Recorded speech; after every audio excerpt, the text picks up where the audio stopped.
This episode of Musical Hell is brought to you by Midnight Musicals. Welcome to the podcast Musical Underground. Thank you. Greetings, mortals. Welcome to another session of the Infernal Court in Musical Hell. I'm Diva, your judge, jury, executioner, and sassy-voiced artificial intelligence. As I ponder our next offender, Zombies 3, it occurs to me that Disney Channel franchises, like Logan's Run characters or Leonardo DiCaprio's girlfriends, have a fairly limited shelf life. There is a certain logic to this. The main characters tend to be high school age, young enough to be accessible, and old enough to be aspirational for the target preteen demographic. But high school doesn't last forever, and kids outgrow their interests, so after about 3 movies, the fictional teens are released into the wilds of young adulthood, making room for a new property to be marketed to a new crop of tweens. Which is fortunate, because I'm not sure how many iterations of racism but make it movie monsters I can take. One more remains, however. So let's examine the case of Zombies 3. First, a brief recap for those of you who came in late. Seabrook used to be this all-human conformist suburbia, but then there were zombies, and then there were werewolves. Actually, the werewolves were there first, but that's just for backstory purposes. And after some general uneasiness, the town has made major strides towards diversity and inclusion. Certain obstacles remain for the marginalized monsters, however, as they're still barred from institutions of higher learning. But this may change if Zed makes a good showing in the championship game and nails a sports scholarship. Tonight's game is really important, Coach, so I scripted all of our plays. Oh, thank you so much, Zed. This is gonna help us a lot. Good for you, Coach Zero Fucks. Let Zed do the difficult coaching stuff while you do what you do best, which is be the most delightful part of this series. Addison has already received her acceptance letter to the vaguely named Mountain College, and she is dead set, pun not intended, on Zed joining her. His fellow zombies are also cheering on his trailblazing efforts. Zombie kind's depending on you, so we can all go to college. No pressure. Thanks to a grant from the Actor Pregnant During Filming Foundation, Eliza has landed an internship at Z-Corp, the tech mogul responsible for the zombies' brain hunger inhibiting Fitbits, and is doing remote learning for her senior year. Which is tough on Wyatt, who's crushing on her, but every time he tries to come to the point, her Zoom call shorts out. And oh yeah, Bucky's here too. You're not even on the football team, Bucky. That's President Bucky. And as president, all accomplishments are my accomplishments. Well, give him credit, he knows how politics work. Opening number time!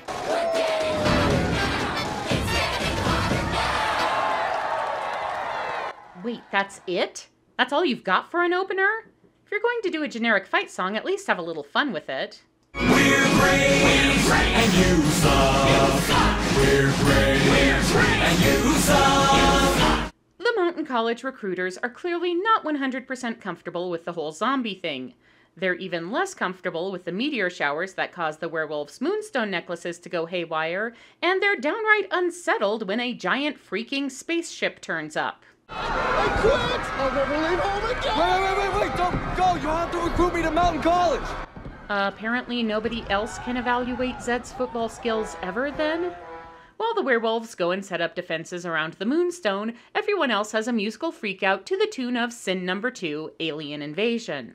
Can't believe my eyes, is this really real life? Don't know if we should be standing here or running for our lives. Can't decide, it's way too much. Don't know what this means for us. So we've got some bad auto-tune and bad CGI, but the thing that gets me is Addison being all, I think they might be nice. Which, in the face of cars blowing up and the ground collapsing, is a rather odd first impression to have. The first contact with the visitors doesn't exactly inspire confidence either, as they declare we come in peace while curb stomping the werewolves.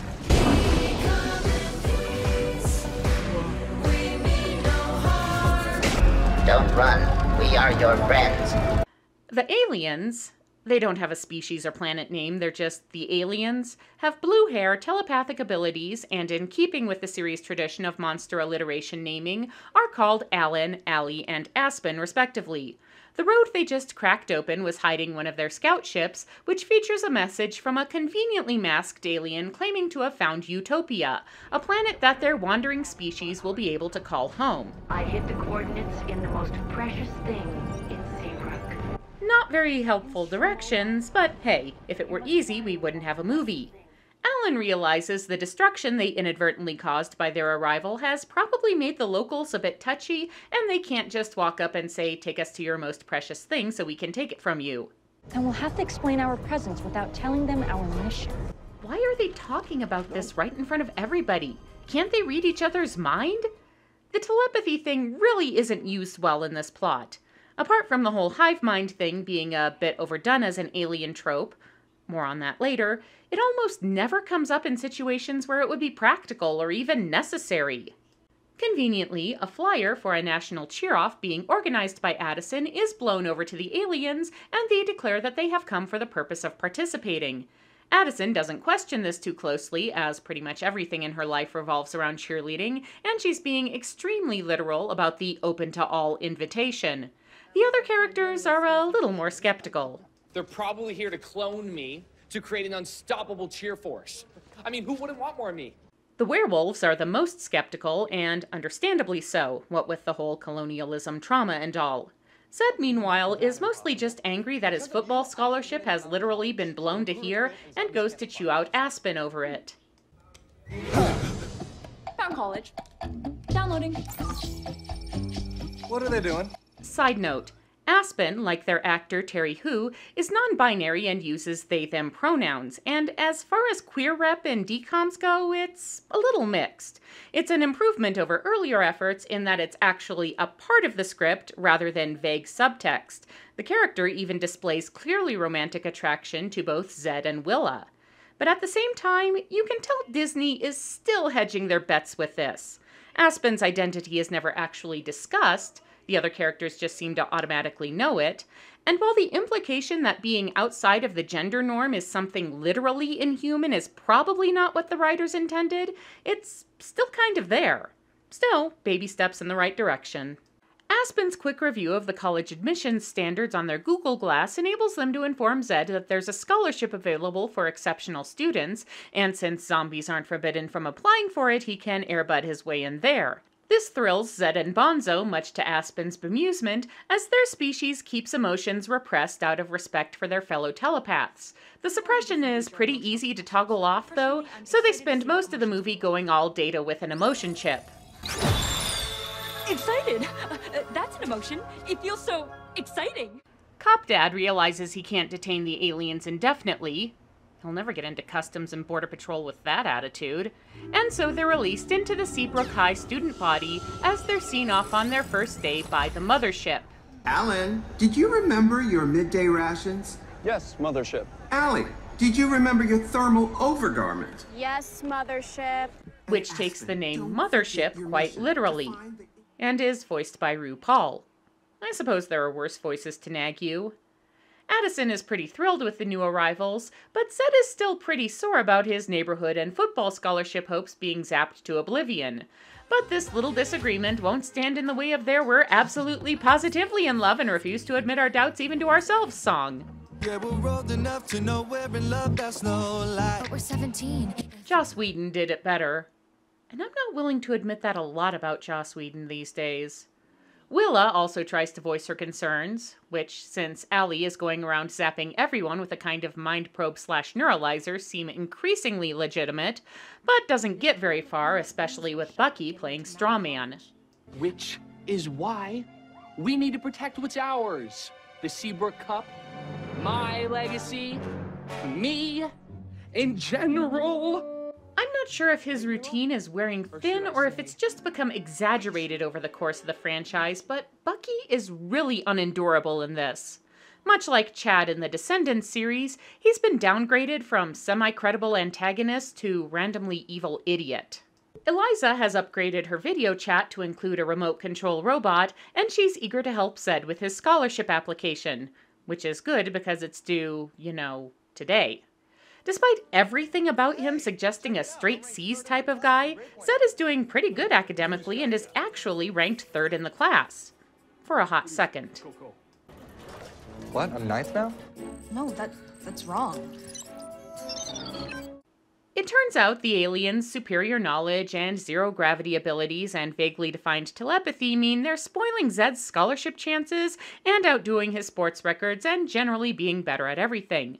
Which makes this a good time to bring up this series' ongoing problem with its monster allegories.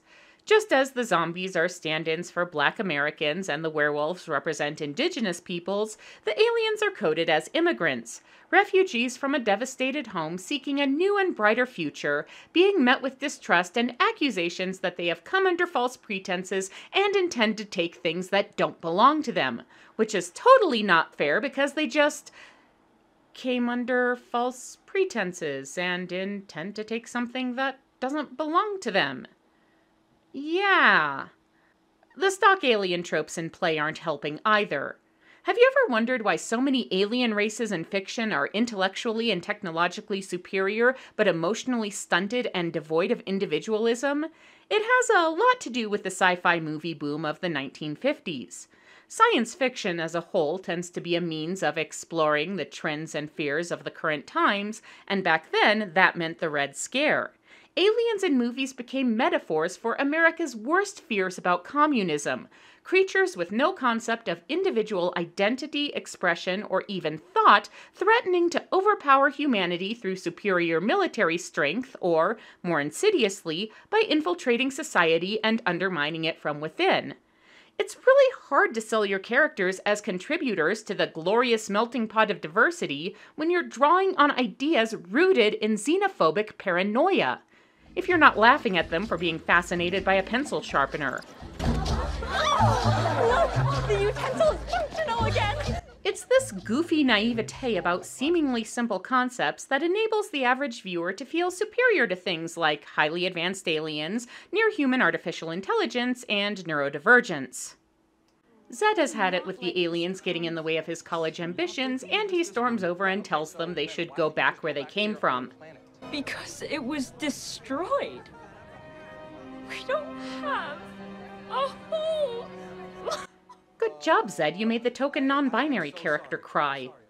Zed instantly regrets his behavior, as no matter how bad things got for the zombies, they always had a home. A shitty slum where they were forcibly segregated, but a home nonetheless. And he offers his assistance to the aliens, much to their surprise. The aliens explain they've been probing the minds of the community, which Zed finds pretty invasive, at least until they show him that they've also been altering his grades to compensate for the fact that his zombie-based brain knowledge is going unappreciated in a human-centric science class. This image appears in many scans. What is it? That is the Moonstone. It is the most precious thing in Seabrook. Oh, good job, Zed. You ratted out the werewolves and their precious life force MacGuffin. In gratitude, the aliens offer to help Zed with his college application, and they do this so quickly and effectively that all Zed has to do is complete an in-person interview. This results in Aspen developing a crush on Zed, and they go to Addison for the "what is this thing you call love" talk for maximum awkwardness. I love Zed. We both love Zed. How wonderful. I just know there is Zedaspin fic out there. I'm not going to look for it because my sanity may be tenuous, but it's still mine. But I know it exists. The suspicion that Mars needs zombies, combined with the aliens' impressive anti-gravity cheer routine, gets Addison into hyper-competitive mode, while Bucky continues to hang around in places where he is neither needed or wanted. Meanwhile, the aliens are having issues trying to cope with things like emotions and individuality, but Allie reminds them to focus as they have to scope out the Moonstone. Most impressive. Yes. The Moonstone's crystal formation would have the processing power to hold our map's coordinates. Oh, I meant the frozen yogurt's impressive. It turns out the Moonstone not only does not contain the map the aliens are searching for, but its power is completely incompatible with their stardust, which is basically the stuff that powers all their alien techie things. Even worse, Willa and her gang are on the way, and the mothership is getting huffy at the aliens' lack of manners, refusing to beam them up until they learn their pleases and thank yous. So the aliens are forced to hide while the werewolves hunt for them in, what else, a dance number.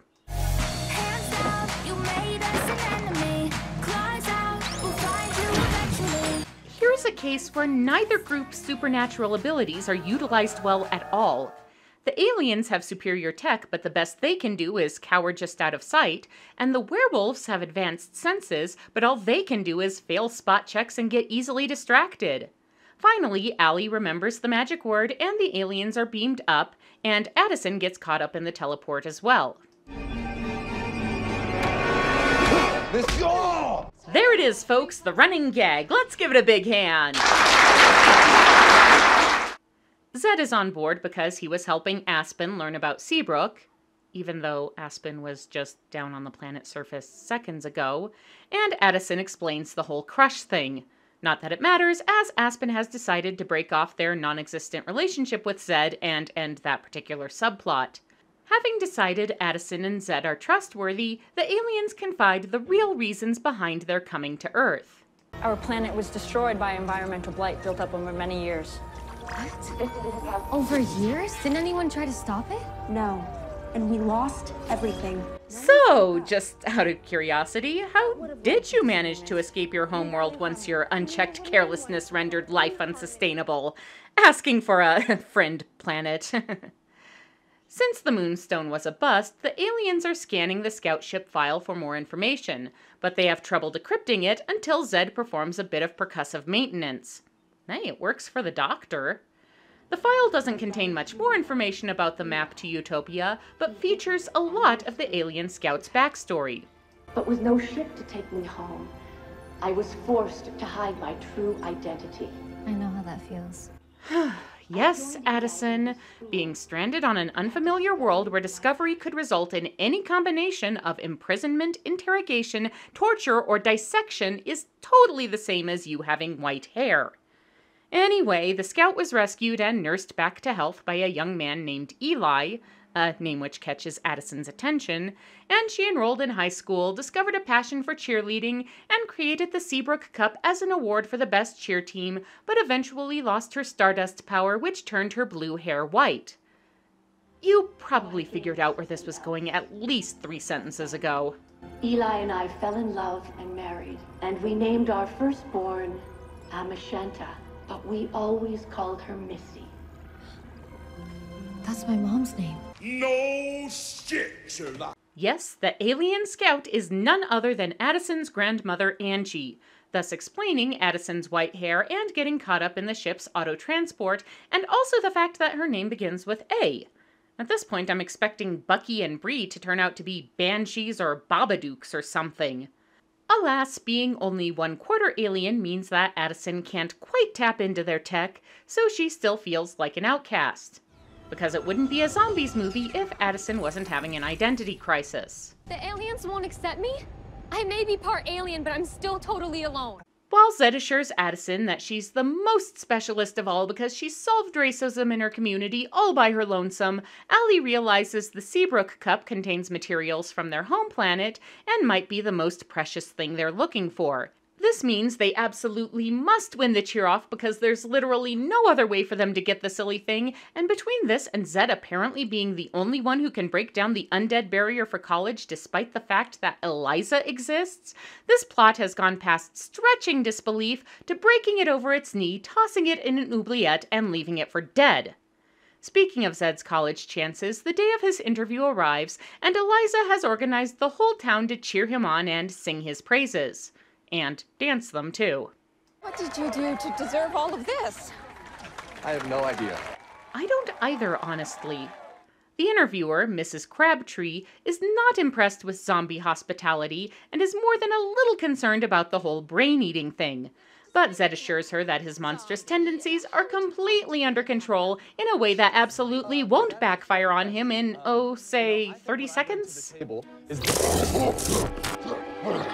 okay there? It turns out Addison does have some latent alien mojo that's starting to wake up, but this is a bit of a mixed blessing as now she can't touch Zed without blasting him across the room. This causes him to hulk out in front of Mrs. Crabtree, who instantly freaks, although she pauses long enough to hear his heartfelt reprise. I know that I may be different. Who that's exceptional isn't. We have a spark that can change things. It's not a curse, it's amazing. At the cheer-off, Addison also comes to the conclusion that the Seabrook Cup must be the map, and that either she or the alien team needs to win it. Meanwhile, the werewolves find Bucky captivated by one of the alien mind zappers, which Eliza is easily able to hack into from her workstation. Once inside, we get a peek at the inner workings of some of the main characters' minds. Bucky thinks primarily of himself. Winter's head is filled with cute cat videos. I think that's just called being on the internet. And Eliza realizes Wyatt has been thinking about her, like, a lot. Finally, they uncover the aliens' true mission, and a furious Willa calls the cops. Fortunately, Zed steps out to take a call from Mountain College.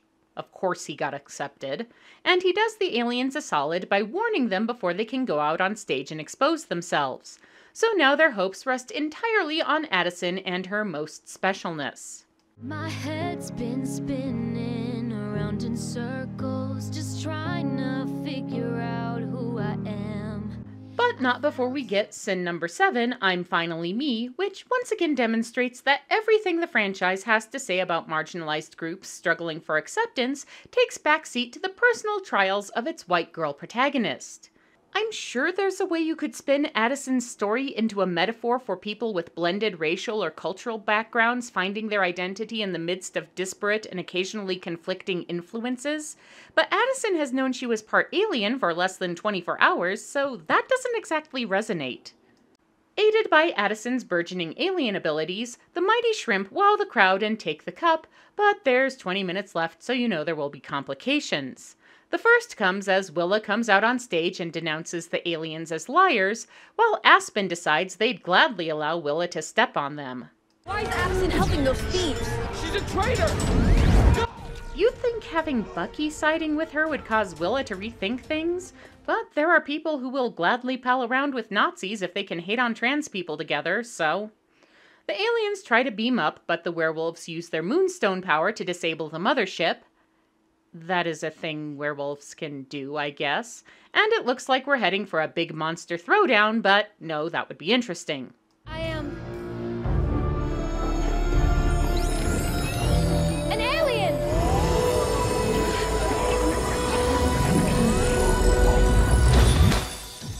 Addison's supernatural powers always seem to come with an outfit upgrade. Must be a merch thing. Everyone thinks Addison's new look is awesome, even Mayor Mom, who admits that she knew about her mother's extraterrestrial origins the whole time. Grandma always called you her most precious thing. Because of course the most precious thing in Seabrook is fucking Addison. Yes, the map to Utopia has been encoded in Addison's DNA, which is a bit of a problem because in order to use said map, she has to leave with the aliens. And Zed can't come with because the aliens' stardust-powered travel would fry him, and Addison still can't touch him without going all rogue from the X-Men anyway. On the plus side, Mayor Mom has learned a lesson about embracing one's true identity. You're beautiful, Mom. Though, honestly, she's about at the point where she can just rock the Silver Fox look and nobody would be the wiser. The werewolves' attack has critically damaged the mothership to the point where it's unlikely to survive takeoff, but as a way of making it up, they offer the Moonstone to help provide a jump start. Sure, the Moonstone's power is incompatible with the alien tech, but Eliza figures they can filter it through the Z-bands because something metaphor for interracial harmony something. A short but dramatic montage ensues as repairs are made.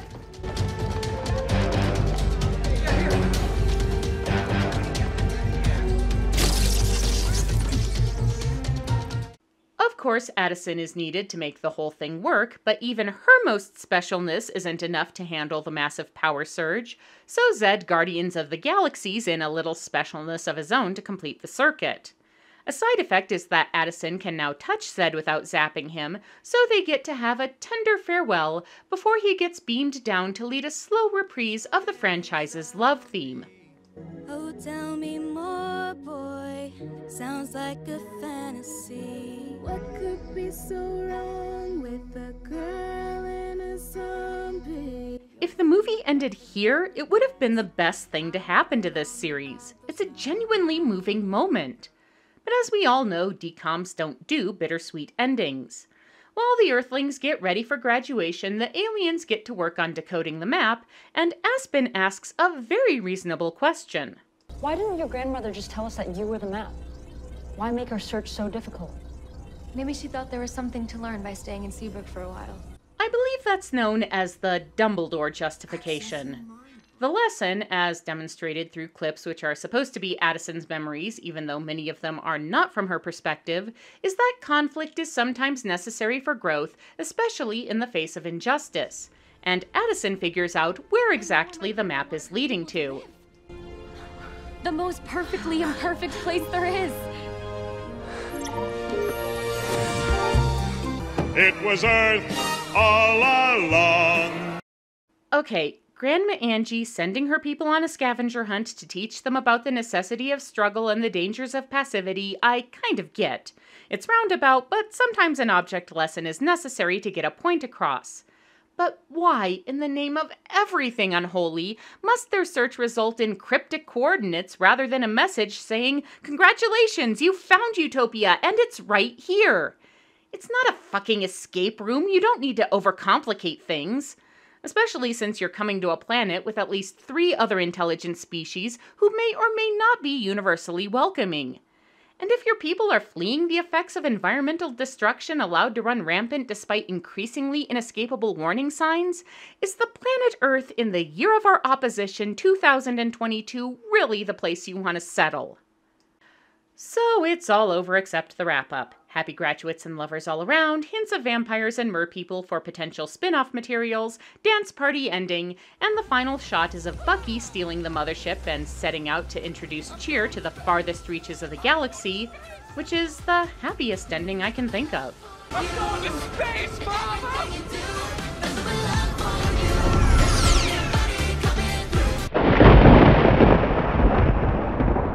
I think the most disappointing part of the Zombies franchise, apart from the way it fumbles the racism metaphor in just about every possible way, is that its monsters aren't all that monstrous, even in a sanitized sense. Their abilities and liabilities seem to come or go as the plot demands, and they just end up being regular teen cliques with funky aesthetics. Is there anything lazier than just slapping white makeup and a green wig on an actor and calling them a zombie? I had to ask. So let it be recorded. This session of the Infernal Court in musical hell is now adjourned.